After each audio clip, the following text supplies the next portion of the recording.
Bitcoin tidak kemana-mana, tapi altcoin dipaksa turun dan rungkat sehingga menghasilkan likuidasi terbesar sepanjang sejarah.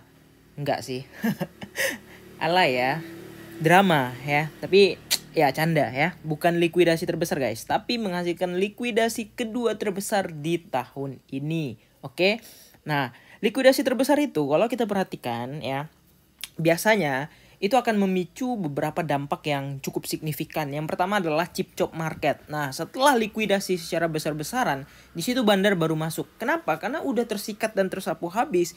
Dan langsung ke intinya, pertanyaan kalian adalah, "Bang, udah bisa serok atau belum? Kalau udah bisa serok, koin apa?" Kayak gitu. Oke, langsung kita pergi dengan beberapa penjelasan. Nah, sebelumnya ya, langsung aja karena aku di sini mulai mau aktif konten di Twitter ya. Jadi teman-teman langsung follow Twitter aku karena aku akan lebih update juga di situ sama dengan di Telegram. Linknya ada di kolom deskripsi ya. Sekali lagi follow Twitter aku, linknya ada di kolom deskripsi. Kita akan update, sering update, rutin update di sana. Ya, news, airdrop kayaknya lebih seru di Twitter ya guys ya. Nah, jadi kita akan update di sebelah sana ya. Nah, balik lagi juga setelah nanti kita akan melihat dulu ada beberapa hal di sini, yaitu yang pertama adalah ini yang paling penting, yaitu adalah FR atau funding rate. Sering aku bilang dulu, hati-hati FR merah, hati-hati FR merah, hati-hati bear div. Ingat, kejadiannya nggak akan langsung, bisa aja berbulan-bulan kemudian, tapi korbannya sudah termakan banyak sekali, termasuk beberapa haters di sini yang udah nggak pernah komen lagi.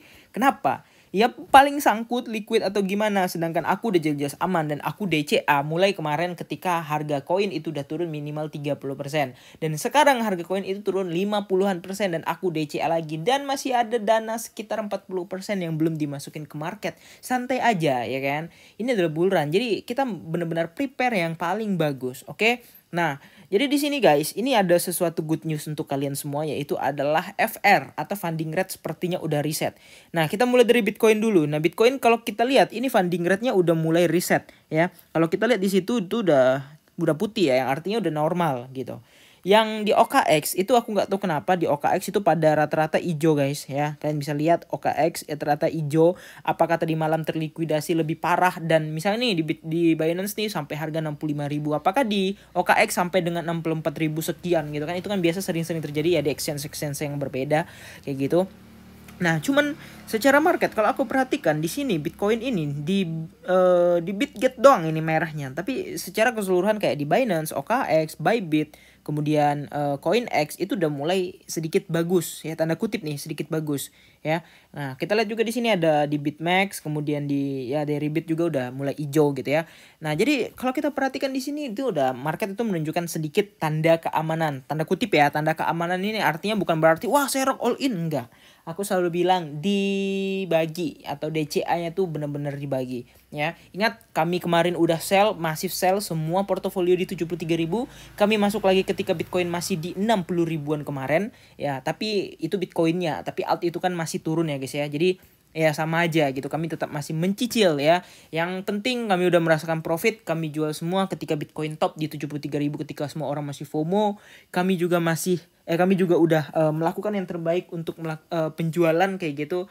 Jadi bagi kalian yang merasa wah ini kacau banget gimana segala macam, ini sebenarnya sama-sama aja dan ini sah-sah aja untuk di market yang seperti sekarang. Nah, kalau kita lihat juga altcoin ini rata-rata jujur aja ini banyak banget yang udah minus sekitar 50-an%. Kita ambil contoh DOT ya. Oh, ini udah ada, sorry. DOT ini DOT belum 50%. Nah, DOT baru ya sekitar 40%. Oke, dari topnya. Topnya ini kejadiannya itu waktu di bulan Maret atau Februari ya guys ya. Ini rata-rata sih Maret ya. Dan ini contohnya untuk EGLD dari Maret itu udah minus sekitar 45%-an. Kemudian di DIX ini kalau nggak salah dia juga sempat ke ini bekas scalpingnya kemarin, kita hapus aja ya. Oke, dia udah sempat pergi juga, turun juga guys ya. Kalau kita perhatikan ini adalah peaknya sempat ke ya sekitar 47 hampir 50% juga.